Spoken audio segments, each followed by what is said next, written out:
मलेसियाको ठाउँ हाम्रो बस्ने यो ठाउँ हो। सुनसान हुन्छ क्या पुरै। दिउँसो सब ड्युटी जान्छन्, यता पनि पुरै सुनसान छ। यो हाम्रो ढोका हो है, यता पनि सुनसान छ। नाइट ड्युटी गरेर सुतिरहन्, डेको मान्छेहरू काममा गहन् होइन। अनि यताका मान्छेहरू पनि त्यही हो। म त्यही भन्छु, विदेश आइसकेपछि मान्छेलाई होइन धेरै कुराहरू चाहिँ कम्प्रोमाइज गर्न पर्दो रहेछ कि आफूलाई, आफ्नो परिवारलाई।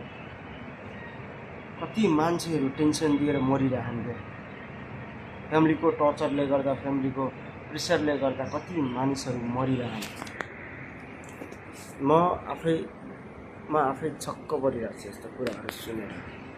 त्यसैले म त्यही भन्छु, तपाईँहरू जहाँ हुनुहुन्छ, जस्तो हालतमा हुनुहुन्छ, आफ्नो परिवारलाई टेन्सन दिने काम चाहिँ नगर्नु होला क्या। जति हुन्छ उत्साह र हौसला दिनु होला, तर टेन्सन दिने काम चाहिँ नगर्नु होला।